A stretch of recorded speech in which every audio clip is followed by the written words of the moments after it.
कहानी की शुरुआत में हम देखते हैं कि जैसे ही लाओ लियू की आंख खुलती है वह पूरी तरह हैरान रह जाता है। उसके बिस्तर पर तीन बेहद खूबसूरत लड़कियां सो रही होती हैं और उसे बिल्कुल समझ नहीं आता कि आखिर यहाँ क्या हुआ है। तभी कमरे का दरवाज़ा खुलता है और उसके पिता कुछ लोगों के साथ अंदर आते हैं। अंदर आते ही उसके पिता गुस्से में लाओ लियू पर बरस पड़ते हैं, लेकिन लाओ लियू अभी भी समझ नहीं पाता कि आखिर मामला क्या है। उसके पिता गुस्से से कहते हैं, क्या तुम्हें पता भी है कि ये तीनों लड़कियां कौन हैं? ये हमारे देश के सबसे बड़े हीरोज की बेटियां हैं और तुम इनके साथ एक ही बिस्तर पर मिले हो। अगर तुम्हारी ऐसी हरकतें जारी रहीं तो पूरे देश की इज्जत मिट्टी में मिल जाएगी। उसी वक्त वहां मौजूद उसका बड़ा भाई, जिसे थर्ड प्रिंस के नाम से जाना जाता है, अपने पिता को और भड़काने लगता है। वह लाल कपड़े पहनी लड़की की तरफ इशारा करके कहता है कि इसका नाम झाओ है और यह जनरल तियानशी की बेटी है। फिर दूसरी लड़की की तरफ इशारा करके बताता है कि यह कैबिनेट कैपिटल की पोतीजुन झाओ है। इसके बाद तीसरी लड़की की तरफ इशारा करते हुए कहता है कि यह हुआनयान किंग की बेटी नांगोंग छिंगुए है। इसके बाद वह भावुक होने का नाटक करते हुए कहता है कि इन तीनों की जिम्मेदारी उसी के ऊपर थी। वह उनके माता पिता के साथ युद्ध लड़ चुका है और उसे ऐसा लग रहा है जैसे उसके साथ धोखा हुआ हो। वह इल्ज़ाम लगाता है कि लाओ लियू ने अपने आदमियों से इन तीनों को ड्रग्स दिलवाए और फिर उनकी बेहोशी का फ़ायदा उठाकर उनकी मासूमियत बर्बाद कर दी। इतना कहने के बाद वह अपने पिता से मांग करता है कि लाओ लियू को सिक्स्थ प्रिंस के पद से हटा दिया जाए और महल से निकाल दिया जाए। लेकिन लाओ लियू आराम से उनकी सारी बातें सुनता रहता है। फिर मुस्कुराकर कहता है, अच्छा, तो तुम मुझे यहाँ से निकलवाना चाहते हो? उसे पूरा यकीन हो जाता है कि यह पूरा जाल उसके थर्ड प्रिंस भाई ने ही बिछाया है। गुस्से में वह सीधा अपने भाई पर टूट पड़ता है और उसकी जमकर पिटाई शुरू कर देता है। थर्ड प्रिंस चीखते हुए कहता रहता है कि यह मुझे मार डालेगा, लेकिन लाओ लियू बिल्कुल नहीं रुकता और उसके चेहरे की हालत खराब कर देता है। उसके पिता वहीं खड़े सब कुछ देखते रहते हैं। आखिरकार गुस्से में अपने गार्ड्स को हुक्म देते हैं कि लाओ लियू को पकड़कर तुरंत डंगन में डाल दिया जाए, क्योंकि उसने उनकी बेइज्जती की है।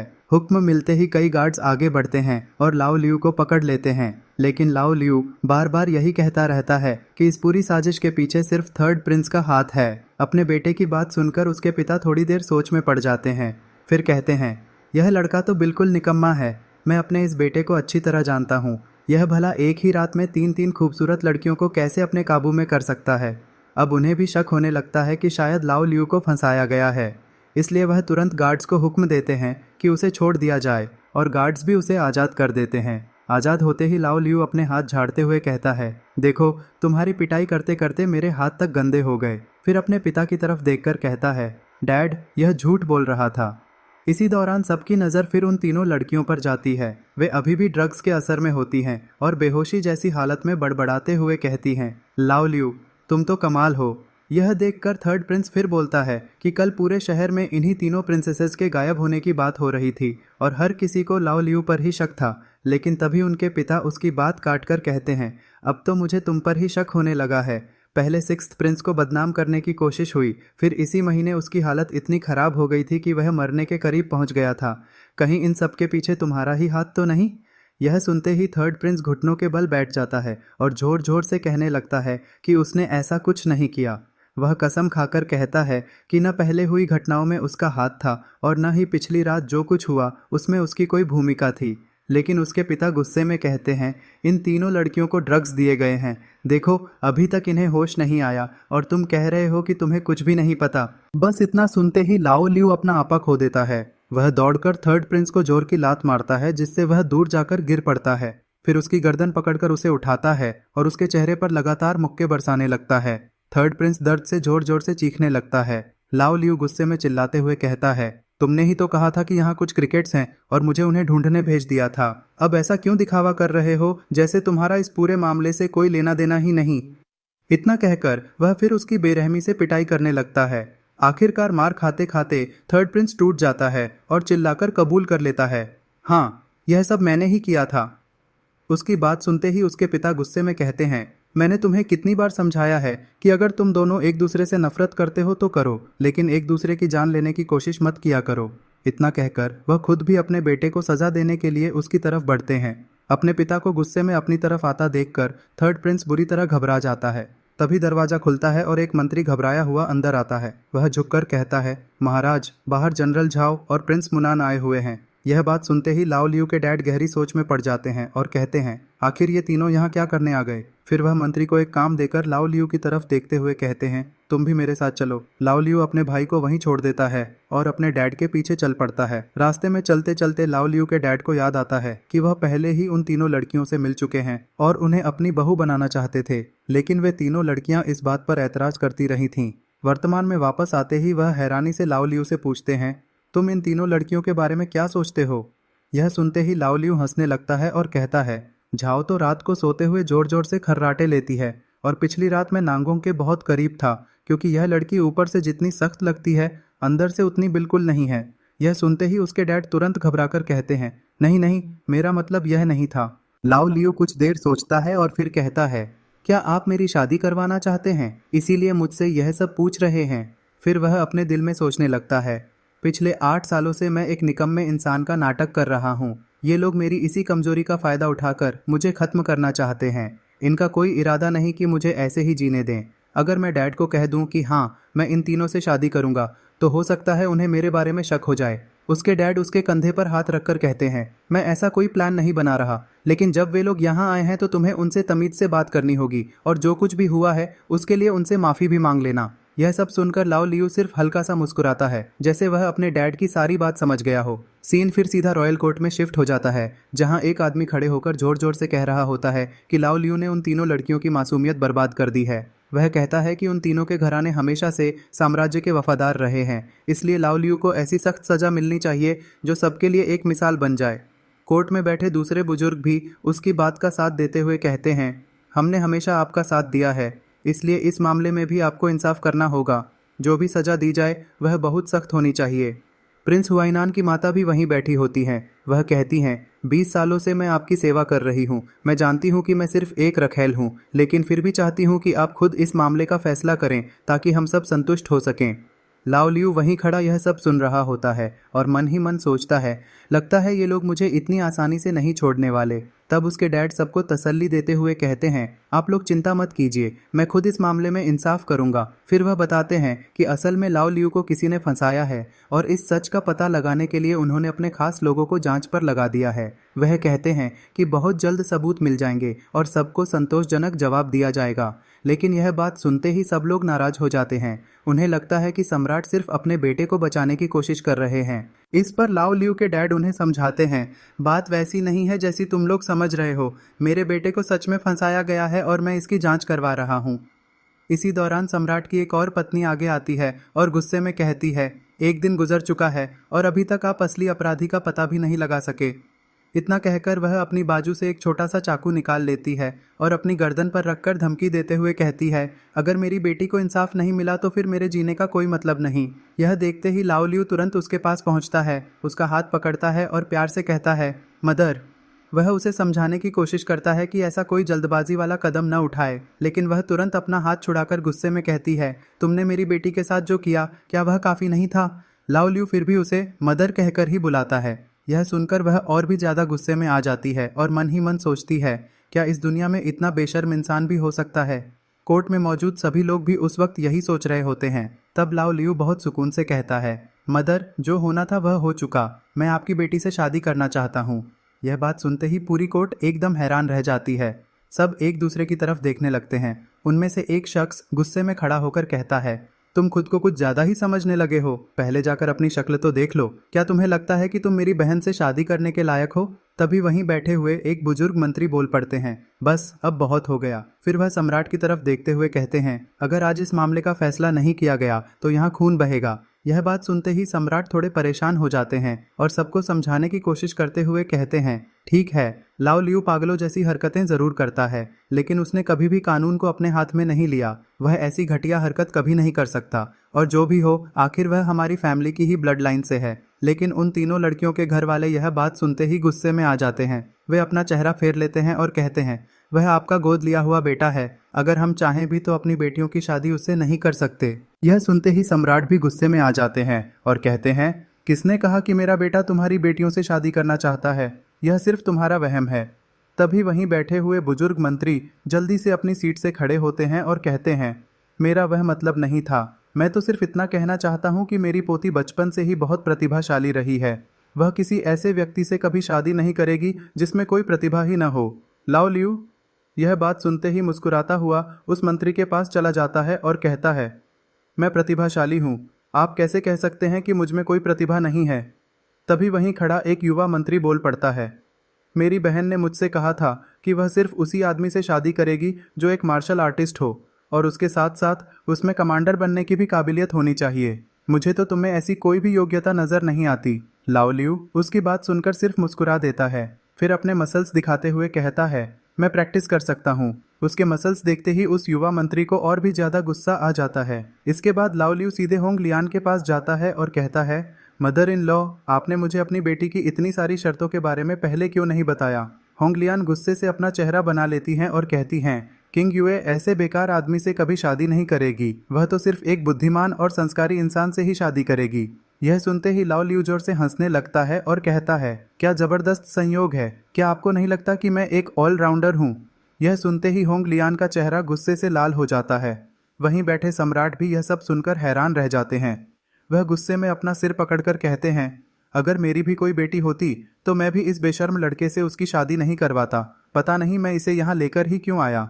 तभी बुजुर्ग मंत्री मुस्कुराते हुए कहते हैं, अगर ऐसी बात है तो मेरे पास एक परीक्षा है। इस समय एक बहुत बड़ी समस्या चल रही है जिसकी वजह से आम लोग बहुत परेशान हैं। मैं देखना चाहता हूं कि क्या सिक्स्थ प्रिंस में इतनी काबिलियत है कि वह इस समस्या को हल कर सके, और जिस समस्या को मैं तुमसे हल करवाना चाहता हूं, मुझे तो नहीं लगता कि तुम उस विषय के बारे में कुछ भी जानते होगे। यह सुनते ही लाओ लियू अपना सिर खुजलाने लगता है, जैसे उसे इस बारे में बिल्कुल भी कुछ पता न हो। पीछे खड़ा युवा मंत्री मुस्कुराने लगता है और दरबार में मौजूद सभी लोग भी सोच में पड़ जाते हैं। सम्राट भी मन ही मन सोचते हैं, यह कभी राजनीति में गया ही नहीं, इसने कभी ठीक से पढ़ाई भी नहीं की, मुझे नहीं लगता कि इसे इस विषय के बारे में कुछ भी पता होगा। आखिर यह इतनी बड़ी समस्या कैसे हल करेगा। लेकिन कुछ देर सोचने के बाद लाओ लियू तुरंत उस मंत्री को बता देता है कि असली समस्या क्या है और उसे किस तरह हल किया जा सकता है। जैसे ही बुजुर्ग मंत्री यह बात सुनते हैं, उनकी आंखें खुली की खुली रह जाती हैं। वह हैरानी से कहते हैं, सच में तुम्हें इसका पता था। फिर वह कहते हैं, खैर तुम हमारे प्रिंस हो इसलिए तुम्हें यह सब पता होना कोई अजीब बात नहीं, लेकिन क्या तुम्हें यह भी पता है कि बाकी लोग किस बात पर बहस कर रहे हैं। फिर वह बताते हैं कि सब लोग टैक्स के मामले पर आपस में बहस कर रहे हैं। लाओ लियू टैक्स के बारे में अपनी जानकारी साझा करते हुए कहता है, कुछ लोग सिर्फ अपनी जेबें भरने के लिए आम लोगों की जिंदगी मुश्किल बना रहे हैं। यह सुनते ही मंत्री बहुत ज्यादा हैरान हो जाते हैं और तुरंत पूछते हैं, फिर इस समस्या का समाधान क्या है। मैंने अपनी पूरी जिंदगी टैक्स डिपार्टमेंट में गुजार दी, लेकिन मैं भी इस समस्या को हल नहीं कर सका। अगर तुम मुझे कोई ऐसा तरीका बता दो जो मुझे पसंद आ गया तो मैं तुम्हारी शादी के लिए मंजूरी दे दूंगा। यह कहते ही उसके चेहरे पर एक शैतानी मुस्कान आ जाती है। उसे यकीन होता है कि लाओ लियू को इस मुश्किल समस्या का कोई जवाब नहीं पता होगा। उसकी बात सुनकर होंग लियान के चेहरे पर भी शैतानी मुस्कान आ जाती है और उस युवा मंत्री के होठों पर भी हल्की सी मुस्कान आ जाती है। लेकिन लाओ लियू मुस्कुराते हुए जवाब देता है, अगर आप वाकई मेरे फादर इन लॉ होते तो मैं आपको इस समस्या का समाधान जरूर बता देता। यह सुनते ही बुजुर्ग मंत्री को जोर का झटका लगता है। फिर वह लाओ लियू की तरफ उंगली करते हुए कहते हैं, हमें इतना समय हो गया और बहुत से लोग सालों से इस समस्या को हल करने की कोशिश कर रहे हैं, लेकिन किसी को भी इसका हल नहीं मिला। और तुम अभी कह रहे थे कि तुम्हें इसका समाधान पता है, तो फिर बताओ इसका हल क्या है। जनरल झाओ तुरंत उसकी बात को रोकते हुए कहते हैं, पहले तुम्हें हमें उस समस्या का समाधान बताना होगा। लाओ लियू मुस्कुराते हुए जवाब देता है, अगर आप मेरे अंकल बनने के लिए तैयार हो जाएं तो मैं आपको गणित का पूरा समाधान बता दूंगा। यह सुनते ही जनरल झाओ को बहुत गुस्सा आ जाता है। वह अपना चेहरा दूसरी तरफ कर लेते हैं और कहते हैं, क्या तुम मुझसे मजाक कर रहे हो। यह लाखों लोगों की जिंदगी का सवाल है। अगर तुम्हें वाकई इसका जवाब पता है तो तुरंत बताओ। फिर वह आगे कहते हैं, तुम हम पर कोई एहसान नहीं करोगे, बल्कि उन लाखों लोगों पर एहसान करोगे जो इस समय मुश्किल में फंसे हुए हैं। लाओ लियू मुस्कुराता हुआ कहता है, पहले यहाँ एक एग्रीमेंट साइन होगा कि आप अपनी बेटी की शादी मुझसे करवाएंगे। उसके बाद आपको खुद पता चल जाएगा कि मैं सच बोल रहा हूँ या झूठ। यह सुनकर एक औरत मुस्कुराते हुए कहती है, क्या तुम्हें वाकई लगता है कि तुम्हें इस समस्या का समाधान पता है। मेरे पति को भी इतने सालों से इसका हल नहीं मिला। दरबार में मौजूद सभी लोग परेशान नजर आ रहे होते हैं, लेकिन लाओ लियू बिल्कुल भी परेशान नहीं होता। वह इत्मीनान से कहता है, मैं जानता हूँ कि मेरे होने वाले फादर इन लॉ इस समस्या को हल नहीं कर सके और उसके पीछे भी वजह है, लेकिन मैं इस समस्या को जरूर हल कर सकता हूँ। तभी बुजुर्ग मंत्री बोलते हैं, जरा तो देखो तुम लोग इस लड़के को किस हालत में यहाँ लेकर आए हो, और अब तुम चाहते हो कि हम अपनी बेटी की शादी इससे कर दें। यह भला कैसे मुमकिन है। यह सब सुनकर सम्राट अपना सिर पकड़कर बैठ जाते हैं। अब उन्हें भी लगने लगता है कि उनका बेटा वाकई पागल हो चुका है। बुजुर्ग मंत्री फिर कहते हैं, इसमें प्रतिभा तो वैसे ही नहीं है और ऊपर से इतनी बड़ी बड़ी बातें कर रहा है। अगर तुम वाकई चाहते हो कि मैं अपनी पोती की शादी इससे करवा दूं, तो पहले इसे 1 महीने के अंदर इस समस्या को हल करके दिखाना होगा। फिर वह कहते हैं, और अगर यह इस समस्या को हल कर दे तो मैं वादा करता हूँ कि अपनी पोती की शादी इसी से करवा दूंगा। लेकिन उसके बाद वह एक और शर्त रखते हुए कहते हैं, सिर्फ यही नहीं, इसे 3 समस्याएं हल करनी होंगी। यह सुनकर लाओ लियू हैरानी से कहता है, 3? तभी एक व्यक्ति तुरंत बोल पड़ता है, 3 समस्याएं तो बहुत दूर की बात है। अगर यह सिर्फ एक ही समस्या हल कर दे तो भी बहुत बड़ी बात होगी। जनरल झाओ भी आगे बढ़कर कहते हैं, हाँ हाई मिनिस्टर, अगर यह हमारी समस्या भी हल कर देता है तो मैं भी अपनी बहन की शादी इससे करवा दूंगा। लेकिन वह मन ही मन मुस्कुराते हुए सोच रहे होते हैं, यह तो सरकार के सामान्य काम भी हल नहीं कर सकता, हमारी इतनी बड़ी समस्या कैसे हल करेगा। तभी किंग युए भी कहती है, हाँ हाई मिनिस्टर, अगर 6th प्रिंस सिर्फ 1 महीने के अंदर अपनी बीमारी ठीक कर ले तभी मैं उससे शादी करने के बारे में सोचूंगी। यह सुनकर सम्राट फिर से अपना माथा पकड़कर बैठ जाते हैं। तब लाओ लियू के खिलाफ एक और शर्त रखी जाती है। अगर वह यह सब न कर सका तो उसे 6th प्रिंस के पद से हटा दिया जाएगा और एक आम आदमी बना दिया जाएगा। बाकी सभी मंत्री भी तुरंत इस बात से सहमत होते हुए कहते हैं, हाँ हम भी यही चाहते हैं। सम्राट बहुत ज़्यादा परेशान नजर आ रहे होते हैं, लेकिन लाओ लियू के चेहरे पर मुस्कान होती है और वह तुरंत इस शर्त को स्वीकार कर लेता है। फिर वह अपने डैड की तरफ देखकर कहता है, डैड बस आप मेरी गारंटी दे दीजिए। सम्राट को समझ नहीं आ रहा होता कि वह क्या जवाब दें, लेकिन आखिरकार मजबूरी में वह भी इस समझौते के लिए तैयार हो जाते हैं। यह मामला खत्म होते ही लाओ लियू एक कमरे में जाता है जहाँ युन झाओ उसका इंतजार कर रही होती है। लाओ लियू उससे कहता है, कल रात जो कुछ भी हुआ था मैंने उसे संभालने की पूरी कोशिश की है। इस पर युन झाओ कहती है, मैं तुम्हारी बात मान सकती हूँ, लेकिन बाकी दोनों का क्या? छिंग्युए और नांगोंग तुम्हें कभी माफ नहीं करेंगी। दोनों मार्शल आर्टिस्ट हैं और खास तौर पर छिंग्युए बहुत ताकतवर है। इतने में अचानक पीछे से एक डंडा आकर लाओ लियू के सिर पर लगता है और वह तुरंत बेहोश हो जाता है। जब उसे होश आता है तो वह देखता है कि वह एक खंभे के साथ मजबूती से बंधा हुआ है और उसके सामने वे तीनों लड़कियां खड़ी हैं। उनमें से 2 लड़कियां कहती हैं, चलो मिलकर इसे खत्म कर देते हैं, मैं अभी तलवार लेकर आती हूँ। तलवार का नाम सुनते ही लाओ लियू के होश उड़ जाते हैं और वह जोर जोर से चिल्लाने लगता है, मुझ पर रहम करो। तीनों लड़कियां उसे गौर से देखकर कहती हैं, अच्छा तो तुम जाग गए हो। डर के मारे लाओ लियू के पसीने छूट रहे होते हैं और वह घबराकर कहता है, अरे तुम तीनों लड़कियों पहले मेरी बात तो सुनो। यह सुनते ही झाओ अपना चाकू निकाल लेती है और उसे मजबूती से पकड़ लेती है। जैसे ही वह चाकू लाओ लियू की तरफ करती है, लाओ लियू बुरी तरह घबरा जाता है और कहता है, युन झाओ तुम तो कह रही थी कि तुम मेरी बीवी बनोगी और अब मेरे सामने चाकू लेकर खड़ी हो। यह सुनते ही युन झाओ हंसने लगती है। लाओ लियू जोर जोर से चिल्लाते हुए कहता है, मुझे खोल दो, अगर तुम में हिम्मत है तो पहले मुझे आज़ाद करके देखो। इस पर झाओ कहती है, ठीक है हम तुम्हें छोड़ देते हैं, लेकिन उसके बाद तुम्हें मेरे साथ लड़ाई करनी होगी। फिर युन झाओ आगे बढ़कर पूछती है, क्या तुम वाकई चाहते हो कि हम तुम्हें छोड़ दें? लाओ लियू तुरंत कहता है, हाँ वैसे भी भविष्य में तुम मेरी पत्नी बनने वाली हो। यह सुनकर युन झाओ मुस्कुराती है और कहती है, ओह अच्छा तो ऐसी बात है। इतना कहकर वह उसकी रस्सी खोल देती है। जैसे ही लाओ लियू को आज़ाद किया जाता है वह तुरंत एक अजीब सी हैंड टेक्निक की प्रैक्टिस करने लगता है। लाओ लियू मुस्कुराते हुए कहता है, मैं तुम पर रहम करूंगा। फिर वह नांगोंग की तरफ देखकर कहता है, सबसे पहले मैं तुम्हारी कमर को छूंगा। इतना कहकर वह बहुत तेजी से मूव करता है और पलक झपकते ही नांगोंग के पीछे पहुंच जाता है। जैसे ही वह उसकी कमर को छूने लगता है नांगोंग के होश उड़ जाते हैं, लेकिन अगले ही पल वह अपनी ताकत दिखाते हुए जोरदार लात मारकर लाओ लियू के सीने पर दे मारती है। फिर वह गुस्से में पूछती है, अब भी मेरी कमर को छूना चाहोगे? लाओ लियू मुश्किल से उठते हुए मुस्कुराता है और कहता है, नहीं अब नहीं करूँगा। यह देखकर छिंग्युए मुस्कुराते हुए उसके पास आती है और कहती है, ये तो कोई बात नहीं हुई, तुम्हें मेरे साथ भी लड़ना होगा। यह सुनते ही लाओ लियू तुरंत घबरा जाता है और कहता है, नहीं बस बहुत हो गया। लेकिन उसकी एक नहीं चलती, बेचारा ज़मीन पर गिरा होता है और छिंग्युए उसके ऊपर बैठ जाती है। फिर वह बाकी दोनों लड़कियों से कहती है, आओ मिलकर इसकी पिटाई करते हैं। इसके बाद तीनों मिलकर लाओ लियू की ज़बरदस्त पिटाई करती हैं। लाओ लियू दर्द से चीखता रहता है, जबकि तीनों को इस सब में बहुत मज़ा आ रहा होता है। फिर हमें 2 दिन बाद का दृश्य दिखाया जाता है। इतनी पिटाई की वजह से लाओ लियू की हालत बहुत ख़राब हो चुकी होती है। तीनों लड़कियां उसके सामने खड़ी होती हैं और युन झाओ कहती है, अब हमें पता चल गया है कि तुम वाकई इस मामले में फंस गए थे, लेकिन जो भी समस्या है तुम्हें उसे खुद ही हल करना होगा। लाओ लियू इत्मीनान से कहता है, सबसे पहले मैं जाओ फैमिली की समस्या 1 महीने के अंदर हल करूंगा, फिर नांगोंग फैमिली के अंदरूनी मामले भी ठीक करूंगा, और जो किंग ऑफ गोनान के टैक्स वाले मामले का वादा किया था वह भी पूरा करूंगा।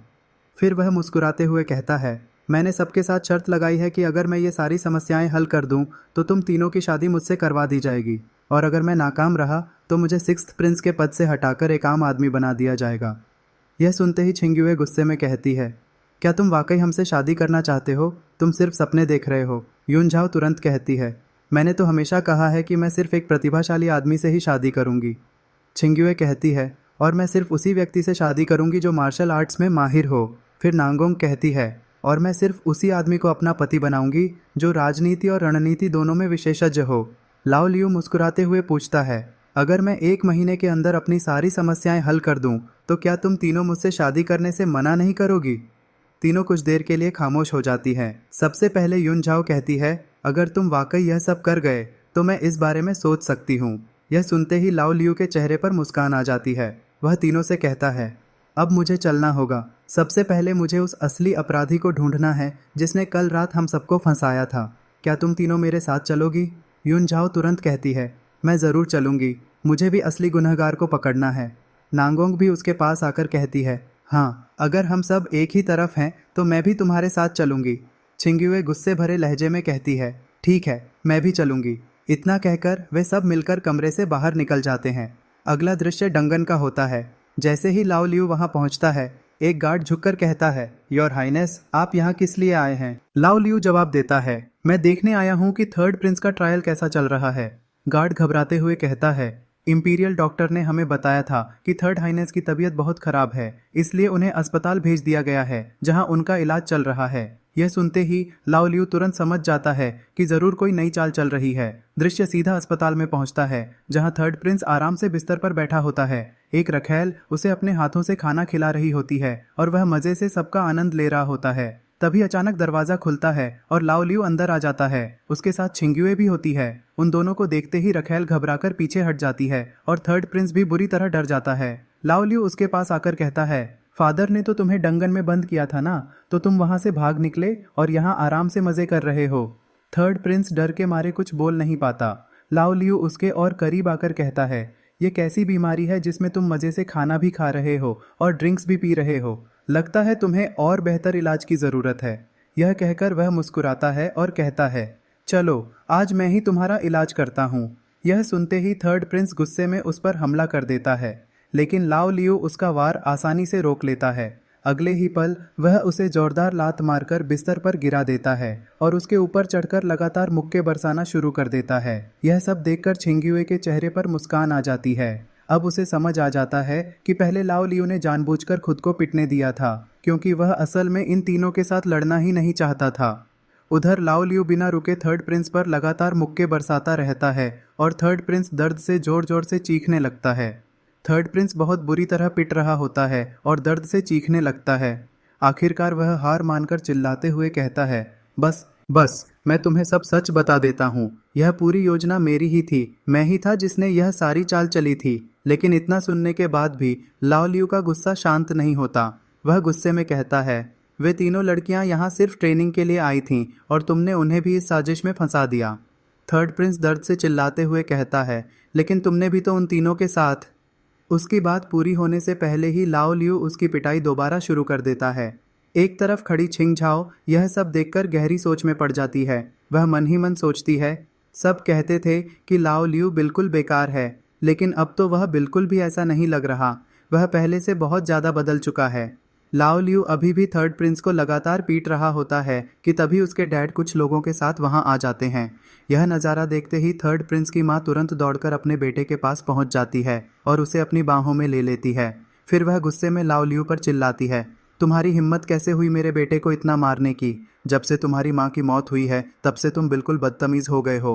तुम्हें तो अपने भाइयों का ख्याल रखना चाहिए था। तुम पहले ही अपने भाई की इतनी पिटाई कर चुके हो, फिर भी तुम्हें ज़रा सी भी शर्म नहीं आती।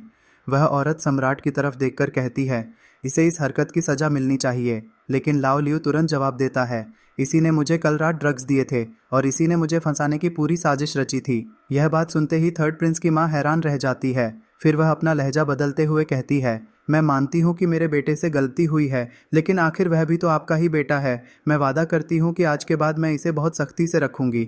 यह कहकर वह थर्ड प्रिंस की तरफ देखते हुए कहती है, अब बस भी करो, बेहोशी का नाटक बंद करो, जल्दी से घुटनों के बल बैठो और सबसे अपनी गलती की माफ़ी मांगो।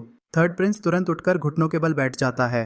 वह रोते हुए सम्राट से माफ़ी मांगता है और फिर लाओ लियू की तरफ देखकर कहता है, सिक्स्थ ब्रदर, मुझे माफ़ कर दो, मुझसे बहुत बड़ी गलती हो गई।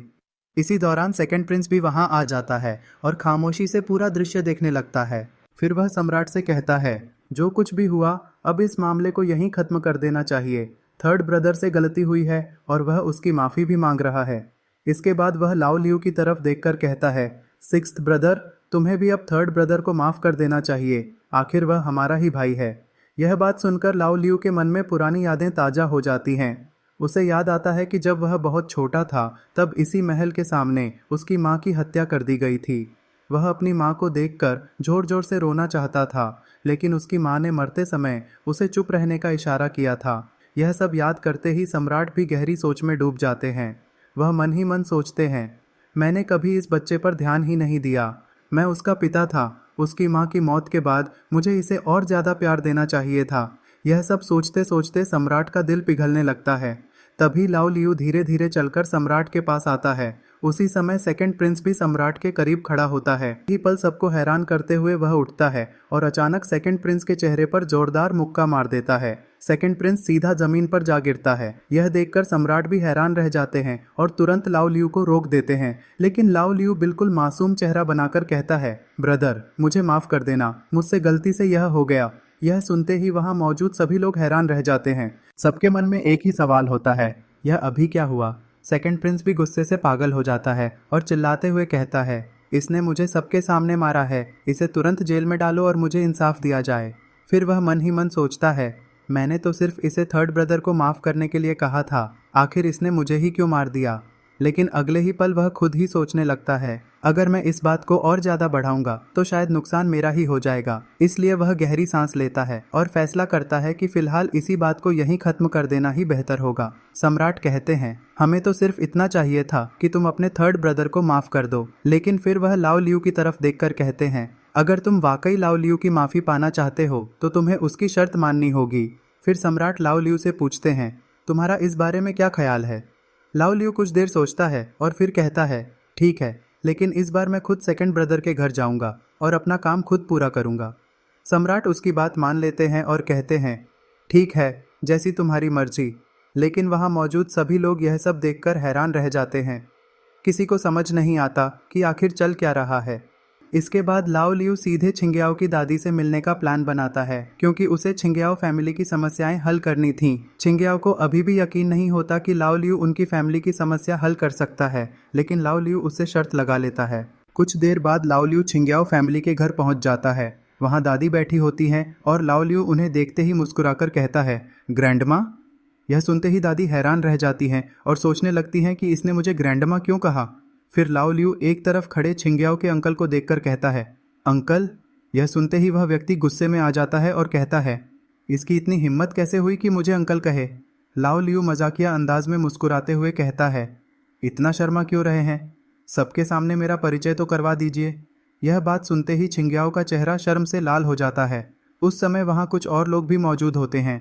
उनमें से एक व्यक्ति मजाक उड़ाते हुए कहता है, वाह, यह तो बहुत ही बेशर्म निकला। एक और आदमी कहता है, हमने इसके बारे में सिर्फ कहानियां सुनी थीं, लेकिन आज पहली बार इसे अपनी आंखों से भी देख लिया। तभी एक बुजुर्ग आदमी बोल पड़ता है, तुम प्रिंस जरूर हो, लेकिन तुम में हमारी छिंगयाओ फैमिली के सामने खड़े होने की भी काबिलियत नहीं है। वहीं एक बुजुर्ग औरत आराम से चाय पीते हुए कहती है, योर हाइनेस, ये लोग आपके बारे में जो भी कह रहे हैं उन्हें माफ़ कर दीजिए। लाओ लियू तुरंत मुस्कुराते हुए कहता है, हाँ, मैंने सबको माफ़ कर दिया। वैसे भी भविष्य में मेरी शादी इसी फैमिली में होने वाली है, तो ये सब लोग मेरे अपने ही होंगे। यह सुनते ही वहाँ बैठे सभी लोगों के चेहरे उतर जाते हैं। जो लोग अभी तक मुस्कुरा रहे थे उनके चेहरों पर अब साफ गुस्सा नजर आने लगता है। फिर लाओ लियू सबके सामने छिंगयाओ के साथ अपने रिश्ते की बात करता है। यह सुनते ही छिंग्याओ को बहुत गुस्सा आ जाता है और वह तुरंत लाओ लियू के चेहरे पर जोरदार मुक्का मार देती है। फिर वह गुस्से में कहती है, अभी तुमने क्या कहा? यह देखकर उसके अंकल को भी बहुत गुस्सा आ जाता है।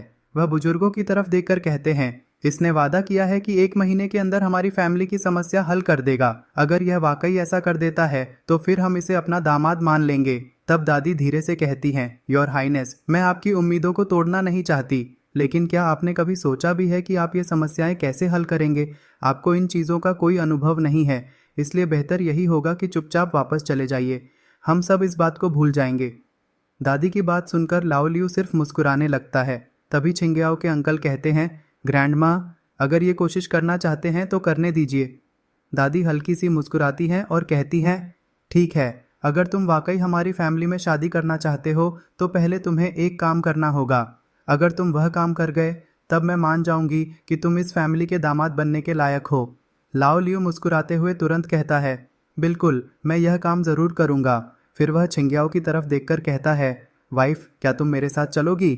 यह सुनते ही छिंग्याओ फिर से गुस्से में आ जाती है और कहती है, तुम्हारी वाइफ? मैं कब से तुम्हारी वाइफ बन गई? लेकिन इतना कहने के बाद भी वह उसके साथ चलने के लिए तैयार हो जाती है। इसके बाद दोनों वहां से बाहर निकल जाते हैं। अगला दृश्य सेकंड प्रिंस का दिखाया जाता है। वह आराम से बैठा होता है कि तभी एक आदमी दौड़ते हुए उसके पास आता है और कहता है, 6th प्रिंस आ चुके हैं और वह आपके जखीरे के बारे में बात करना चाहते हैं। सेकंड प्रिंस अपनी आंखें बंद करके इत्मीनान से कहता है, वह जो भी कहे बस उसकी हर बात याद रखना, हम सब कुछ देखना चाहते हैं। यह सुनकर बुजुर्ग आदमी कहता है, अगर आप चाहें तो मैं कुछ खास चीज़ें छिपा भी सकता हूँ।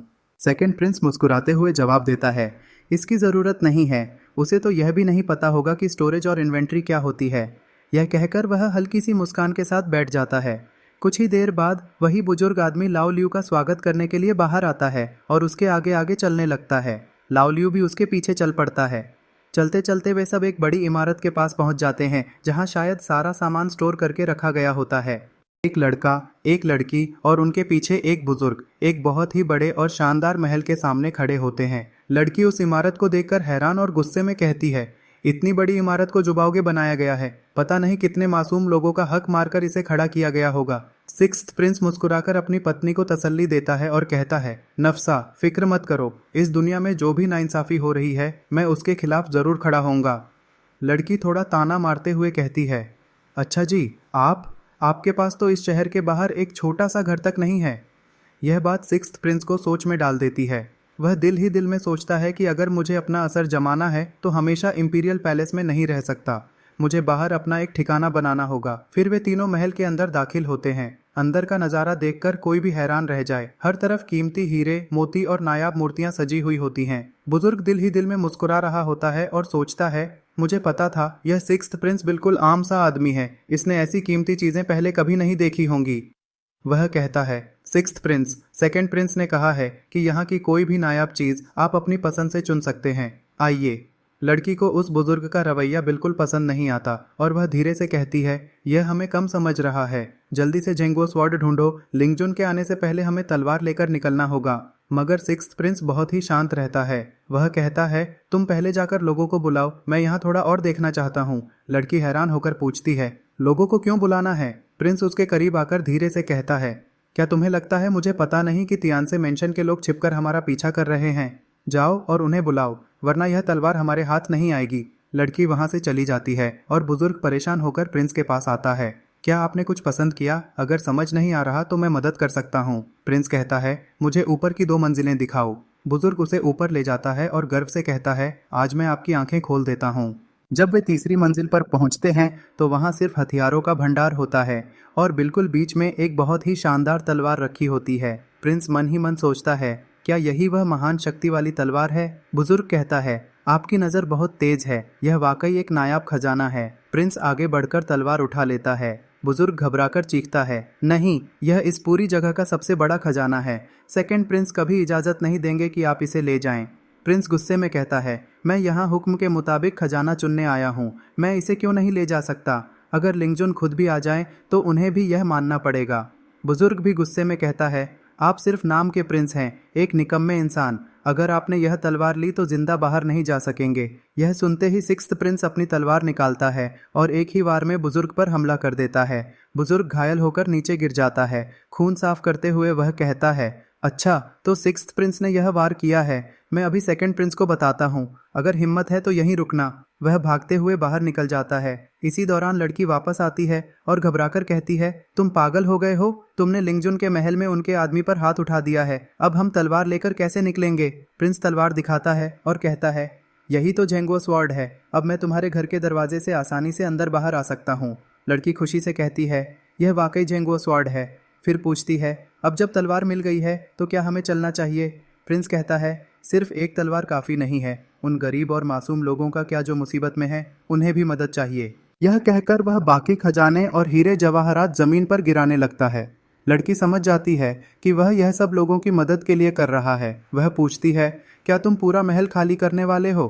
प्रिंस मुस्कुराकर कहता है, तुम मेरी पत्नी हो, हम दोनों का दिल एक जैसा सोचता है। जल्दी से लोगों को बुलाओ और यह सब समेटने में मेरी मदद करो। लड़की हल्की सी मुस्कुराकर कहती है, ठीक है, इस बार मैं भी तुम्हारे इस पागलपन में तुम्हारे साथ हूँ। दूसरी तरफ घायल बुजुर्ग सेकंड प्रिंस के पास पहुँचता है। वह शाही कुर्सी पर बैठा होता है। बुजुर्ग रोते हुए सारी बात बता देता है। सेकंड प्रिंस गुस्से में अपना कप तोड़ देता है और गरज कर कहता है, उसने मेरे महल में मेरे आदमी को घायल किया और मेरी जेंगुओ स्वॉर्ड चुराने की कोशिश की। कोई है, अभी मेरे साथ जुबाओगे? चलो। जब सेकंड प्रिंस सैनिकों के साथ वहां पहुंचता है तो वह मंजर देखकर सन्न रह जाता है। महल के बाहर लोग खजाने के बक्से उठाकर ले जा रहे होते हैं। सिक्स्थ प्रिंस खड़ा होकर सबको रास्ता दिखा रहा होता है। ध्यान से दोस्तों, यह बहुत कीमती चीजें हैं, कोई नुकसान नहीं होना चाहिए। और जब सब काम खत्म हो जाए तो मैं सबको जुइशियन रेस्टोरेंट में दावत दूंगा।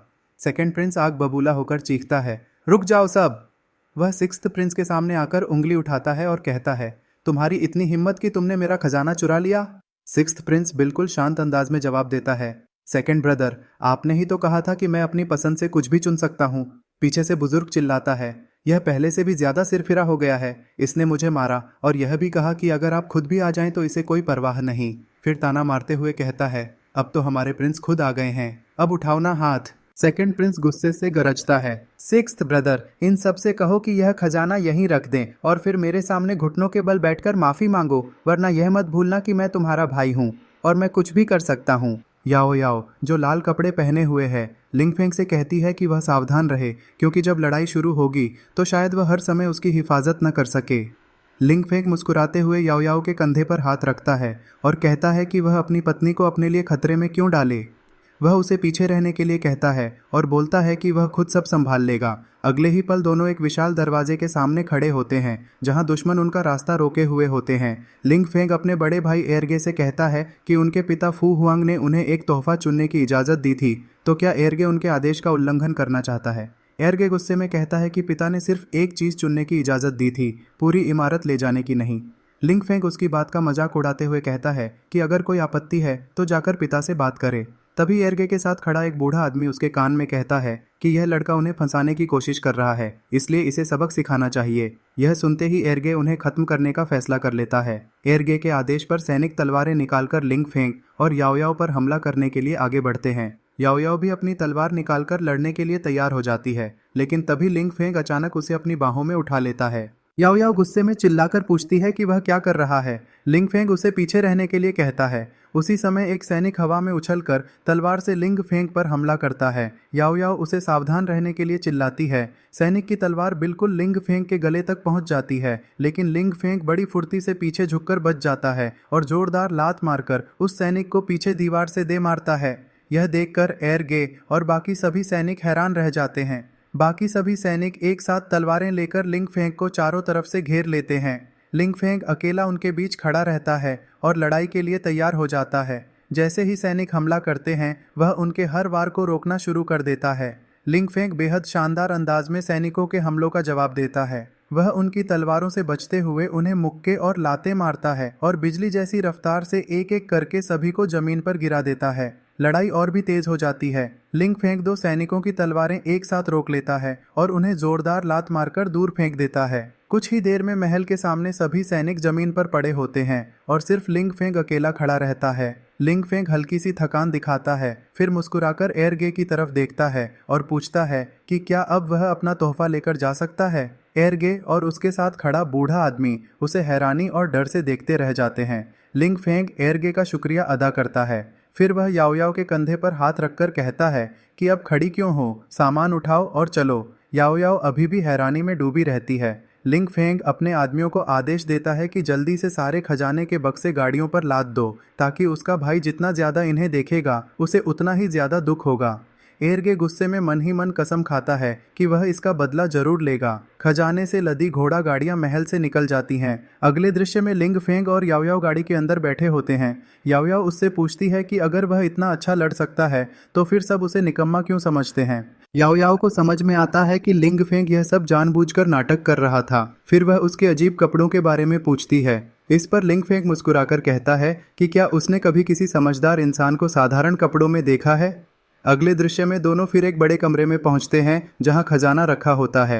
लिंग फेंग याओ याओ से कहता है कि वह अपनी पसंद का कोई भी खजाना चुन ले, यह उसकी तरफ से शादी का तोहफा है। लेकिन याओ याओ कहती है कि उसे खजाना नहीं चाहिए, उसे सिर्फ उसकी तलवार चाहिए। याओ याओ आगे कहती है कि अगर कोई उससे शादी करना चाहता है तो उसे बहादुर और ताकतवर होना चाहिए, सिर्फ खजाने से बात नहीं बनेगी। लिंग फेंग उसके करीब आकर पूछता है कि क्या वह आज उसे काफी बहादुर नहीं लगा। याओ याओ शर्माते हुए कहती है कि वह अच्छा था, लेकिन अभी भी काफी नहीं था। लिंग फेंग मुस्कुराकर उसके सिर पर हाथ रख देता है। लिंग फेंग कमरे में चलते हुए कहता है कि याओ याओ को बाकी लड़कियों युए युए और झाओ झाओ के लिए भी तोहफे लेने चाहिए, क्योंकि वे सभी उसकी पत्नियां बनने वाली हैं और वह किसी के साथ नाइंसाफी नहीं कर सकता। यह सुनते ही याओ याओ गुस्से से भर जाती है। याओ याओ गुस्से में उंगली उठाकर कहती है कि ऐसे अजीब नाम मत लो, वे लड़कियां सिर्फ खजाने की वजह से उससे शादी नहीं करेंगी। लिंग फेंग जवाब देता है कि उन सब ने उससे एक शर्त लगा रखी है। यह सुनकर याओ याओ गुस्से में लिंग फेंग पर हमला कर देती है। वह उसे लात मारने की कोशिश करती है, लेकिन लिंग फेंग उसकी टांग अपने हाथ से पकड़ लेता है। याओ याओ कहती है, देखते हैं तुम मुझसे जीत भी सकते हो या नहीं। दोनों के बीच एक खूबसूरत और तेज लड़ाई शुरू हो जाती है। याओ याओ हवा में उछल उछल कर लातें मारती है, जबकि लिंग फेंग बड़ी आसानी से उसके हर वार को बिना उसे चोट पहुंचाए रोकता रहता है। याओ याओ पूरी ताकत लगा देती है और एक खजाने के बक्से पर पैर रखकर आगे बढ़ती है। वह कहती है, क्या तुम ऐसे ही मुझसे शादी करोगे। लिंग फेंग मुस्कुराते हुए उसके हर वार को रोकता रहता है। याओ याओ लगातार मुक्के मारती रहती है, लेकिन लिंग फेंग बड़ी आसानी से उसकी कलाई पकड़ लेता है और उसे अपनी तरफ खींच लेता है। लिंग फेंग कहता है, अगर तुम थक गई हो तो अब मेरी बारी है। वह तेजी से घूमकर याओ याओ के पीछे पहुंचता है और उसे हल्का सा थप्पड़ मार देता है, जिससे वह हैरान होकर आगे की तरफ गिर पड़ती है। याओ याओ गुस्से से लाल हो जाती है और चिल्लाकर कहती है, बदमाश लिंग फेंग, तुम्हारी हिम्मत कैसे हुई मुझे मारने की। लिंग फेंग मजाक में कहता है, क्या तुम कोई शेर हो जिसे मारा ही नहीं जा सकता। यह सुनकर याओ याओ की आंखों में गुस्से के साथ आंसू भी आ जाते हैं। लिंग फेंग उसे रोता देखकर परेशान हो जाता है और कहता है कि वह तो सिर्फ मजाक कर रहा था, लेकिन याओ याओ उसे बदमाश कहती है और गुस्से में आकर उसके जोर से काट लेती है। लिंग फेंग दर्द से चिल्लाता है और रहम की भीख मांगते हुए कहता है, बेगम जान बख्श दो। कुछ देर बाद याओ याओ गुस्से में आगे आगे चल रही होती है, जबकि लिंग फेंग हाथ में एक डिब्बा उठाए उसके पीछे पीछे दर्द से कराहता हुआ चलता रहता है। एक पुरानी और आलीशान जगह दिखाई देती है, जहां एक बुजुर्ग महिला लाओ ताइजुन खड़ी होती है और उनके सामने एक लड़की खड़ी होती है। तभी एक नौजवान लड़का सिक्स्थ हाइनेस हाथ में एक लंबा डिब्बा लेकर वहां पहुंचता है। सिक्स्थ हाइनेस डिब्बा खोलता है और उसमें से झेंगुओ स्वॉर्ड निकालकर लाओ ताइजुन के सामने पेश करता है। तलवार को देखते ही लाओ ताइजुन हैरान और भावुक हो जाती हैं और तुरंत आगे बढ़ती हैं। लाओ ताइजुन तलवार को ध्यान से देखती हैं और उनकी आंखों में आंसू आ जाते हैं। वह तलवार निकालकर कहती हैं कि यह सचमुच जेंगुओ स्वॉर्ड है, जो आखिरकार तियानसे मेंशन में वापस लौट आई है। खुशी से भरकर लाओ ताइजुन सिक्स्थ हाइनेस के सामने झुकने लगती हैं, लेकिन वह सम्मान के साथ उन्हें संभाल लेता है और कहता है कि वह उसकी दादी जैसी हैं, इसलिए उन्हें ऐसा नहीं करना चाहिए। वहीं खड़ी लड़की शिकायत करती है कि इस लड़के ने उसे मारा है, लेकिन लाओ ताइजुन उसे डांटते हुए कहती हैं कि तुम्हारी ताकत के सामने कोई टिक नहीं सकता, तो सिक्स्थ हाइनेस तुम्हें कैसे मार सकते हैं। लाओ ताइजुन सिक्स्थ हाइनेस की तारीफ करते हुए कहती हैं कि वह एक समझदार इंसान और एक शहजादा है, वह अपने पद के खिलाफ कोई काम नहीं करेगा। लड़की गुस्से में वहां से चली जाती है। इसके बाद लाओ ताइजुन सिक्स्थ हाइनेस से पूछती हैं कि वह इतने सालों तक पागल होने का नाटक क्यों करता रहा और अब उसने यह नाटक क्यों छोड़ दिया। सिक्स्थ हाइनेस मुस्कुराकर कहता है कि लाओ ताइजुन ने उसे पहले ही दिन पहचान लिया था और यह सब एक परीक्षा थी। इसके बाद दोनों एक छतरी के नीचे बैठकर चाय पीते हुए आगे बात करते हैं। लाओ ताइजुन पूछती है कि क्या तुम शिंग्याओ से शादी करके झाओ परिवार को अपने साथ मिलाना चाहते हो, लेकिन सिक्स्थ हाइनेस कहता है कि अगर वह झाओ परिवार से न भी होती तब भी वह उसी से शादी करता। लाओ ताइजुन उसे समझाती है कि सेकंड हाइनेस की ताकत बहुत बढ़ चुकी है, अगर तियानसे मेंशन तुम्हारा साथ देगा तो शायद वह मुश्किल में पड़ जाएगा। लाओ ताइजुन सोचने लगती हैं कि सेकंड हाइनेस के मजबूत होने की वजह से बहुत सी ताकतें उसके साथ मिल चुकी हैं और उनका परिवार पहले ही उसे ठुकरा चुका है, इसीलिए अब वह उनकी आंखों में खटकता है। लाओ ताइजुन सिक्स्थ हाइनेस को एक मौका देने का फैसला करती हैं और बताती हैं कि उनकी सेना की हालत बहुत खराब है क्योंकि सेकंड हाइनेस ने उनके धन और हथियारों पर कब्जा कर रखा है। वह कहती हैं कि अगर सिक्स्थ हाइनेस उनकी सेना के हथियारों और खाने पीने की समस्या हल कर दे तो वह जेंगो स्वॉर्ड और अपनी सेना झाओ फैमिली किलिन आर्मी उसके हवाले कर देंगी। लाओ ताइजुन आगे कहती हैं कि शिंग्याओ से शादी का फैसला उसकी अपनी इच्छा पर होगा, वह इसमें कोई दखल नहीं देंगी। यह सुनकर सिक्स्थ हाइनेस हैरान हो जाता है कि किलिन आर्मी सच में मौजूद है। सिक्स्थ हाइनेस मुस्कुराते हुए यह शर्त स्वीकार कर लेता है। अगले दृश्य में वह एक बड़े और शानदार कमरे में पहुंचता है और बिस्तर पर लेट जाता है। लेटे हुए वह किलिन आर्मी के बारे में सोचता है कि उसमें सिर्फ 1000 सैनिक हैं, लेकिन उन्होंने सैकड़ों युद्ध जीते हैं। फिर वह खुश होता है कि पैसों की समस्या भी हल हो गई है। सिक्स्थ हाइनेस उठता है और एक बड़ी अलमारी खोलता है। वहां से वह सफ़ेद और सुनहरे रंग के कपड़े निकालकर उन्हें ध्यान से देखता है। वह कहता है कि अब उसे पागल बनने का नाटक करने की ज़रूरत नहीं है। वह अपने नए कपड़े और हथियार पहनकर अगले कदम की तैयारी करता है। तैयार होकर सिक्स्थ हाइनेस बड़े दरवाजे से बाहर निकलता है और कहता है, का परिवार, मैं आ गया हूँ। इसके बाद वह बाकी लोगों के सामने पहुंच जाता है। वहां उसका साथी एयर शाह खड़ा होता है। वह उसे देखकर बहुत खुश हो जाता है और उसके पास दौड़कर आता है। एयर शाह खुशी में सिक्स्थ हाइनेस को गले लगाकर हवा में उठा लेता है। शहजादा कहता है, मुझे छोड़ो, मेरा दम घुट रहा है। इसके बाद एयर शाह कहता है कि उसे बहुत भूख लगी है। सिक्स्थ हाइनेस उसे अपने साथ मू परिवार के महल में ले जाता है और दरवाजा खटखटाता है। एयर शाह उसके पीछे एक डिब्बा उठाए खड़ा रहता है। दरवाजा खुलता है और एक आदमी उनका स्वागत करता है। शहजादा अंदर जाता है और वहाँ बहुत सारे लोगों को जमा देखकर हैरान रह जाता है। मू युनझाओ उसके सामने आती है और पूछती है कि तुम यहाँ क्यों आए हो? आज यहाँ लोग पिताजी से जरूरी बात करने आए हैं। सिक्स्थ हाइनेस कहता है कि वह अपने ससुर से मिलने आया है और एयर शाह को डिब्बा खोलने का इशारा करता है। डिब्बे में कीमती खजाने भरे होते हैं। मू युनझाओ कहती है कि तुम्हें आज यहाँ नहीं आना चाहिए था। तभी एक और आदमी मू वेनजेंग आगे आता है और ताना मारते हुए कहता है कि शहजादा इतनी सस्ती चीजें लेकर आया है। फिर वह अपना परिचय देते हुए कहता है कि वह युनझाओ का भाई है। मू वेनजेंग शहजादे से कहता है कि वह वापस चला जाए क्योंकि उसके ताऊ अभी बहुत व्यस्त हैं। शहजादा मन ही मन सोचता है कि मेरे आते ही इसने मुझे निकालने की कोशिश शुरू कर दी। शहजादा और मुस्याचा युनझाओ एक दूसरे की तरफ देखते हैं और बिना कुछ कहे ही आंखों आंखों में एक दूसरे की बात समझ जाते हैं। शहजादा उसकी समझदारी की तारीफ करता है। मू युनझाओ कहती है कि अगर तुम अपनी बेइज्जती नहीं करवाना चाहते तो यहाँ से चले जाओ, लेकिन शहजादा मन ही मन खुश होता है कि उनके बीच का रिश्ता बहुत गहरा है। मुचेजी वेनजेंग फिर ताना मारते हुए कहता है कि तुम्हारी योग्यता मेरी बहन के लायक नहीं है। तभी पीछे से एक और व्यक्ति आता है और उसकी बात को गलत साबित कर देता है। इसके बाद लुपेंग लिंगफेंग यानी सिक्स्थ प्रिंस से कहता है कि यह जगह पढ़ाई और राजनीति पर चर्चा करने की है। जब वह पढ़ता ही नहीं तो उसे यहाँ से चले जाना चाहिए। लुपेंग आगे कहता है कि सब जानते हैं कि लिंगफेंग ने मू युनझाओ की इज्जत खराब कर दी है, फिर भी वह बेशर्मी से यहाँ चला आया है। मुचे युनझाओ लिंगफेंग से कहती है कि वह इस मुश्किल स्थिति को संभाले। तभी एक और विद्वान उसके चुप रहने का मजाक उड़ाता है। लिंगफेंग मुके युनझाओ की तरफ देखता है। वह कहती है कि वह थक गई है और जाकर बैठ जाती है। लिंगफेंग उसके पीछे जाता है और धीरे से कहता है कि तुम इन लोगों को पसंद नहीं करती, फिर भी उनका इस्तेमाल कर रही हो।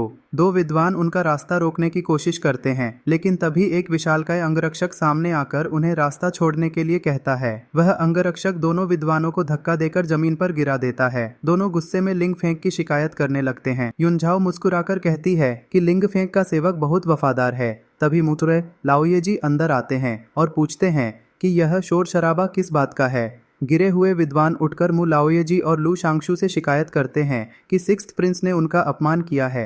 लू शांगशु लिंगफेंग को डांटते हुए कहता है कि वह राजकुमार होने का गलत फायदा उठा रहा है और किसी का सम्मान नहीं करता। मू लाओयेजी लिंगफेंग से हुओ हाओ यानी टैक्स सिल्वर के मामले के बारे में पूछते हैं। लिंगफेंग कहता है कि वह हुओ हाओ गुईगोंग का तरीका बताने आया है। मू लाओयेजी इस बात में रुचि लेते हैं और कहते हैं कि सभी लोग अपनी अपनी नीति और योजना सामने रखें। सभी विद्वान उनकी बात से सहमत हो जाते हैं। मू लाओयेजी बताते हैं कि देश में अकाल और सूखे की स्थिति बनी हुई है। वह आगे बताते हैं कि राहत के लिए भेजा गया धन आम लोगों तक बहुत कम पहुंचता है क्योंकि बीच में भ्रष्टाचार हो जाता है। वह बताते हैं कि आम लोग जिंदा रहने के लिए जमींदारों से भारी ब्याज पर कर्ज लेने के लिए मजबूर हैं। इसके बाद मू लाओयेजी चर्चा का विषय तय करते हैं कि आम लोगों को इस संकट से कैसे बचाया जाए। लू पेंग सुझाव देता है कि सरकार को ब्याज की एक सीमा तय करनी चाहिए और उसका सार्वजनिक ऐलान करना चाहिए ताकि किसी के साथ धोखा न हो। एक और विद्वान लू पेंग के इस सुझाव की तारीफ करते हुए इसे बेहतरीन योजना बताता है। लिंग फेंग देखता है कि मु लाओयेजी और मु युनझाओ इस सुझाव से संतुष्ट नहीं हैं क्योंकि इसमें कई बड़ी कमियां हैं। मु लाओयेजी लिंग फेंग से उसकी राय पूछते हैं। लिंग फेंग कहता है कि उसके पास छेंग मियाओ यानी ग्रीन स्प्राउट्स योजना है। लिंग फेंग समझाता है कि फसल पकने से पहले आम लोग सरकार से कर्ज ले सकते हैं और टैक्स भरते समय उसे वापस कर सकते हैं। लू शांगशु आपत्ति जताते हुए कहता है कि स्थानीय अधिकारी पहले से ही भ्रष्ट हैं, वे लोगों को मजबूर करेंगे और ब्याज बढ़ाकर अपना फ़ायदा उठाएंगे। लिंग फेंग जवाब देता है कि उसकी छिंग मियाओ और हुओ हाओ गुईगोंग दोनों योजनाएं एक साथ काम करती हैं और एक दूसरे से जुड़ी हुई हैं। मु लाओयेजी उससे विस्तार से समझाने के लिए कहते हैं। लिंग फेंग बताता है कि पूरे प्रांत के लिए एक समान टैक्स दर तय होगी और लोग खुद अपना टैक्स एक विशेष बॉक्स में डालेंगे। लिंग फेंग चलते हुए समझाता है कि इस तरह टैक्स का पैसा भ्रष्ट अधिकारियों के हाथों में नहीं जाएगा। वह आगे बताता है कि टैक्स का पैसा 3 हिस्सों स्थानीय, प्रांतीय और केंद्रीय में बांटा जाएगा और हर महीने उसका पूरा हिसाब जनता के सामने पेश किया जाएगा। वह समझाता है कि इस तरह दोनों कानून मिलकर काम करेंगे और जनता का भला होगा। लिंग फेंग कहता है कि स्थानीय अदालतें सिर्फ रिकॉर्ड दर्ज करेंगी, उनके पास नकद पैसा नहीं जाएगा। इसके बाद लिंग फेंग लू शांगशु से पूछता है कि क्या अब भी कोई कमी बाकी है। लू शांगशु चुप हो जाता है और मु लाओयेजी इस योजना की खुलकर तारीफ करते हैं।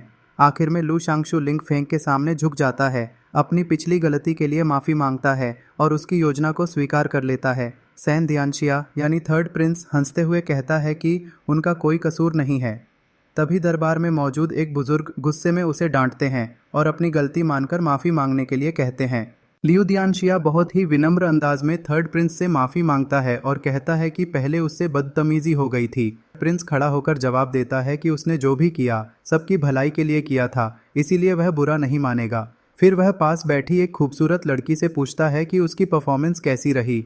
लड़की कहती है कि ठीक ठाक थी और आगे उससे बेहतर उम्मीद रखती है। इसके बाद वह कहती है कि काफ़ी समय हो गया है, इसलिए अब वह अपने कमरे में आराम करने जा रही है और वहाँ से चली जाती है। लड़की के जाते ही प्रिंस उसे पीछे से देखता रहता है और मन ही मन सोचता है कि इस लड़की का दिल जीतने के लिए उसे काफ़ी मेहनत करनी पड़ेगी। फिर वह सोचता है कि अब उन्हें सान नियांग जी के घर जाना चाहिए। अगले दृश्य में एक महिला चाय पी रही होती है, उसके पास प्रिंस बैठा होता है। महिला उससे कहती है कि यह उनके इलाके की खास फूलों वाली चाय है और उसे ज़रूर चखनी चाहिए। प्रिंस कहता है कि चाय बाद में पी लेंगे, वह यहाँ एक ज़रूरी बात बताने आया है। वह कहता है कि दरबार में लोग हुआइनान वांग की सेना को वापस बुलाने की बात कर रहे हैं और सम्राट का इरादा भी कुछ ऐसा ही लगता है। यह सुनते ही वांग फेई बहुत परेशान और गुस्से में आ जाती है। वह कहती हैं कि अगर वांग ने सेना वापस बुला ली तो इतने सालों की मेहनत और कुर्बानियाँ बेकार हो जाएंगी और फिर वे दुश्मन का मुकाबला कैसे करेंगे। प्रिंस उन्हें समझाने की कोशिश करता है कि हुआइनान वांग को युद्ध लड़ते हुए 2 साल हो चुके हैं, उनका खजाना लगभग खाली हो चुका है, लेकिन वे अब तक दुश्मन को पूरी तरह हरा नहीं पाए हैं। प्रिंस उनके बिल्कुल पास आकर धीमी आवाज़ में कहता है कि युद्ध से पीछे हटने का मतलब हार मानना होगा। हुआइनान वांग पहले ही बहुत दुश्मन बना चुके हैं, इसलिए पूरा हुआइनान वांगफू भी बर्बाद हो सकता है। इस पर वांग फेई कहती हैं कि सम्राट ऐसा कभी नहीं होने देंगे। प्रिंस कहता है कि अगर उसके सेकंड ब्रदर ने हुआइनान वांगफू पर हमला कर दिया तो क्या होगा। यह सुनकर पास बैठी छोटी लड़की बहुत डर जाती है और वांग फेई गुस्से में पूछती हैं कि क्या वह उन्हें धमकी देने आया है। प्रिंस सफाई देते हुए कहता है कि वह सिर्फ उन्हें हालात से आगाह कर रहा है। वह चाहता है कि हुआइनान वांग उसके सेकंड ब्रदर का साथ दें। अगर वे मान गए तो उसका सेकंड ब्रदर बहुत सारा धन और मदद भेजेगा, जिससे युद्ध जीतना आसान हो जाएगा। लेकिन प्रिंस एक शर्त रखता है। वह कहता है कि अपनी वफादारी साबित करने के लिए छिंग युए को उससे शादी करनी होगी ताकि दोनों परिवार हमेशा के लिए एक हो जाएं। यह सुनकर छिंग युए बहुत उदास हो जाती है। वांग फेई गुस्से में खड़ी हो जाती है और चाय का प्याला कसकर पकड़ लेती है। वह थर्ड प्रिंस से तहजीब से बात करने को कहती हैं और साफ मना कर देती हैं कि चाहे उनका सब कुछ खत्म क्यों न हो जाए, वह अपनी बेटी का सौदा कभी नहीं करेंगी। प्रिंस जोर से हंसता है और वांग फेई की हिम्मत की तारीफ करता है। फिर कहता है कि अगर हुआइनान वांग पर गद्दारी का आरोप लग गया तो सिर्फ उनकी मौत नहीं होगी बल्कि पूरे परिवार का नामो निशान मिटा दिया जाएगा। वांग फेई मन ही मन बहुत परेशान हो जाती है और सोचती हैं कि दरबार में आधे से ज्यादा लोग सेकंड प्रिंस के पक्ष में हैं। अगर हुआइनान वांग युद्ध नहीं जीत पाए तो उनका क्या होगा। वांग फेई गहरी चिंता में पड़ जाती है कि क्या सचमुच उनका परिवार इस संकट से बाहर नहीं निकल पाएगा। प्रिंस मुस्कुराकर छिंग युए से कहता है कि जिंदा रहना सबसे जरूरी है और उन्हें सोचने के लिए थोड़ा समय देता है। छिंग युए बहादुरी से जवाब देती है कि प्रिंस उन्हें डराने की कोशिश न करे। अगर वह झुंझू है तो पूरे हुआइनान वांगफू के साथ जिएगी और उसी के साथ मरेगी। फिर वह प्रिंस से वहां से चले जाने के लिए कहती है। प्रिंस गुस्से में आकर कहता है कि छिंग युए बहुत नादान है, जब बुरा वक्त आएगा तब मरना भी आसान नहीं होगा। तभी अचानक हवा में उड़ता हुआ एक बड़ा पत्थर आता है और सीधे उसके मुंह पर जाकर लगता है। पत्थर लगते ही प्रिंस दर्द से चिल्लाता हुआ जमीन पर गिर जाता है। उसके मुंह से खून निकलने लगता है और वह गुस्से में चिल्लाकर पूछता है कि किस बदतमीज ने पीछे से हमला किया। तभी लियू दियांशिया दरवाजे से अंदर आता है और आते ही थर्ड प्रिंस को जोरदार लात मारकर उसकी पिटाई शुरू कर देता है। वह गुस्से में कहता है कि उसकी हिम्मत कैसे हुई उसकी सास और उसकी पत्नी को धमकी देने की। वांग फेई और छिंग युए यह सब देखकर हैरान रह जाती हैं। लियू दियांशिया थर्ड प्रिंस को जमीन पर गिराकर लगातार मुक्के मारता रहता है। थर्ड प्रिंस डरकर पूछता है, तुम यहाँ क्या कर रहे हो? वांग फेई हैरानी से पूछती है कि क्या थर्ड प्रिंस को इस तरह मारने पर लियू दियांशिया को कोई नुकसान नहीं होगा। लियू दियांशिया मुस्कुराकर कहता है, सासू माँ, मेरी चिंता करने के लिए धन्यवाद, मुझे कुछ नहीं हुआ। वह अपना हाथ दिखाता है और कहता है कि उसे खरोंच तक नहीं आई। उधर थर्ड प्रिंस जमीन पर पड़ा बदला लेने की धमकियां देता रहता है। छिंग युए लियू दियांशिया को रोकते हुए कहती है कि कहीं इस वजह से उनका परिवार मुसीबत में न पड़ जाए, लेकिन लियू दियांशिया थर्ड प्रिंस का मुंह दबाकर पूछता है कि क्या इस पिटाई का हुआइनान वांगफू से कोई संबंध है। थर्ड प्रिंस डरकर तुरंत कहता है, नहीं, कोई संबंध नहीं है। वांग फेई यह देखकर हैरान रह जाती है कि इतना ताकतवर थर्ड प्रिंस एक साधारण दिखने वाले इंसान से इतना डर गया। लियू दियांशिया उसे चेतावनी देता है कि आगे से कभी हुआइनान वांगफू की तरफ नज़र उठाकर भी न देखे और उसे वहां से भाग जाने के लिए कहता है। थर्ड प्रिंस डर के मारे वहां से निकलने लगता है, लेकिन जाते जाते बदला लेने की धमकी देता है। तभी लियू दियांशिया फिर से मुक्का दिखाता है और थर्ड प्रिंस डरकर तेजी से वहां से भाग जाता है। इसके बाद वांग फेई उसका धन्यवाद करती है। वांग फेई कहती हैं कि उनकी वजह से लियू दियांशिया भी मुसीबत में फंस गया है, लेकिन लियू दियांशिया कहता है कि उसे इसकी कोई परवाह नहीं, बस वह छिंग युए की शादी उससे करवा दें। वांग फेई जवाब देती हैं कि वह किसी की मदद के बदले अपनी बेटी का सौदा नहीं करेंगी। लियू दियांशिया कहता है, ठीक है, जब मैं अपना वादा पूरा कर दूंगा तब इस बारे में बात करेंगे। फिर वह अपने साथी एयर शाह को आवाज़ देता है कि तोहफे अंदर लेकर आए। एयर शाह एक बड़ा संदूक अंदर लाता है, जिसे देखकर छिंग युए हैरान रह जाती है। एयर शाह संदूक को मेज पर रखता है। लियू दियांशिया आगे बढ़कर छिंग युए से कहता है कि इस संदूक में बहुत कीमती खजाने और हीरे जवाहरात हैं, जिन्हें वह खास तौर पर उसके लिए लाया है। छिंग युए खुला हुआ संदूक देखकर खुश हो जाती है और कहती है कि अगर ये सारी चीज़ें बेच दी जाएं तो सीमा पर तैनात सेना के राशन और ज़रूरी सामान की समस्या हल हो जाएगी। लियू दियांशिया हैरानी से पूछता है कि क्या दरबार से उन्हें सामान नहीं मिल रहा। वांग फेई गहरी सांस लेकर लियू दियांशिया को बैठने के लिए कहती है। वह बताती हैं कि हुआइनान वांग का युद्ध बहुत लंबे समय से चल रहा है और लगातार युद्धों व कुर्बानियों की वजह से उनका बहुत बड़ा नुकसान हो चुका है। अब उनकी हालत बेहद खराब हो गई है। मुफेई गहरी सोच में डूबी और बहुत परेशान नजर आती है। मुफेई भावुक होकर मेज पर जोर से हाथ मारती हैं, जबकि बाकी दोनों चुपचाप उनकी बातें सुनते रहते हैं। मुफेई खड़ी होकर आगे बढ़ती हैं और आंगन की तरफ देखते हुए अपनी बात जारी रखती हैं। इसके बाद वह वापस मेज के पास आती हैं और छिंग युए का हाथ पकड़कर उसे दिलासा देती हैं। इस दौरान लियू दियांशिया उन्हें ध्यान से देखता है और फिर उनसे कुछ सवाल पूछता है। लियू दियांशिया मुस्कुराकर उन्हें भरोसा दिलाता है कि उनकी परेशानी का हल जरूर निकलेगा। छिंग युए बहुत उदास और चिंतित दिखाई देती है। मुफेई फिर उसका हाथ थपथपाकर उसे हिम्मत देती है। छिंग युए सिर झुकाकर चुपचाप बैठी रहती है, जबकि मुफेई और लियू दियांशिया के बीच बातचीत जारी रहती है। लियू दियांशिया शांति से मुफेई की मजबूरियां सुनता रहता है। मुफेई और छिंग युए एक दूसरे का हाथ थामे बैठी रहती हैं, जबकि लियू दियांशिया गंभीरता से उनकी बातें सुनता है। लियू दियांशिया अपनी ठोड़ी पर हाथ रखकर गहरी सोच में डूब जाता है, जबकि छिंग युए अब भी परेशान बैठी रहती है। मामले को पूरी तरह समझने के बाद लियू दियांशिया आगे बढ़कर इसे हल करने का फैसला करता है। वह खड़ा होकर छिंग युए के पास जाता है और उसे हिम्मत देता है। यह सुनकर छिंग युए के चेहरे पर थोड़ी उम्मीद दिखाई देने लगती है। छिंग युए उसके साथ चलने के लिए तैयार हो जाती है, जबकि मुफेई उन्हें जाते हुए देखकर कुछ राहत महसूस करती हैं। अगले ही दृश्य में लू रेनचेंग, जो हुबु शिलांग है, एक कार्यालय में प्रवेश करता है, जहां लू होंगशेंग पहले से मौजूद होता है। लू रेंचेंग और चेनजू लू होंगशेंग के सामने खड़े होकर हिसाब किताब और पैसों की जानकारी देते हैं। चेनजू आदर के साथ हाथ जोड़कर रकम का पूरा विवरण बताता है, जिसे लू होंगशेंग ध्यान से सुनता है। लू रेंचेंग मुस्कुराकर लू होंगशेंग को सलाह देता है और दोनों इस बात पर सहमत नजर आते हैं। चेनजू चिंतित होकर आगे के खर्चों के बारे में सवाल करता है। तभी बाहर से लियू दियांशिया की हंसी सुनाई देती है। अगले ही पल लियू दियांशिया, छिंग युए और उनका साथी बड़े दरवाजे से अंदर प्रवेश करते हैं। लियू दियांशिया कमरे में आकर लू होंगशेंग के सामने खड़ा हो जाता है, जबकि लू रेंचेंग और चेनजू आदर से झुक जाते हैं। लू होंगशेंग उसे हैरानी और गुस्से से देखता है। लियू दियांशिया पूरे आत्मविश्वास के साथ लू होंगशेंग से पैसे की मांग करता है। लू होंगशेंग तिरस्कार भरी मुस्कान के साथ उसकी मांग ठुकरा देता है। यह देखकर लियू दियांशिया गुस्से में कमरे में टहलने लगता है। वह गुस्से में लू होंगशेंग के बिल्कुल पास जाकर खड़ा हो जाता है, लेकिन लू होंगशेंग फिर भी उसे घमंड से मना कर देता है। लियू दियांशिया आखिरी बार उसके चेहरे के बिल्कुल करीब जाकर सवाल करता है, लेकिन लू होंगशेंग अब भी अपनी बात पर अड़ा रहता है। अचानक लियू दियांशिया जोरदार मुक्का मारता है, जिससे लू होंगशेंग पीछे गिर जाता है। दरवाजे पर खड़ी छिंग युए हैरानी से अपना मुंह ढक लेती है, जबकि उनका साथी मुस्कुरा उठता है। लू होंगशेंग अपना घायल चेहरा पकड़कर दर्द और गुस्से से चिल्लाता है और धमकियां देने लगता है, जबकि लियू दियांशिया बिल्कुल शांत खड़ा उसे देखता रहता है। लियू दियांशिया गुस्से में मेज पर जोर से हाथ मारता है। मेज 2 टुकड़ों में टूट जाती है और उस पर रखी किताबें बिखर जाती हैं। यह देखकर लू होंगशेंग डर के मारे पीछे दीवार से जा लगता है। लियू दियांशिया धीरे धीरे उसके करीब जाता है और बेहद डरावने अंदाज में आखिरी बार सवाल पूछता है। लू होंगशेंग डर के मारे कांपते हुए तुरंत हामी भर देता है। इसके बाद लियू दियांशिया फिर मुस्कुराने लगता है, दोस्ताना अंदाज में उसके कंधे पर हाथ रखता है और अपने साथी को अंदर से चांदी लाने का इशारा करता है। उसका साथी चांदी से भरे 3 भारी बक्से अंदर लाकर मेज पर रख देता है। लियू दियांशिया मुस्कुराकर लू होंगशेंग से कहता है कि इन बक्सों को उठाने के लिए अपने लोगों को बुला ले। डर और मजबूरी में लू होंगशेंग चेनजू को इशारा करता है कि वह लोगों को बुलाकर चांदी के बक्से उठवा दे।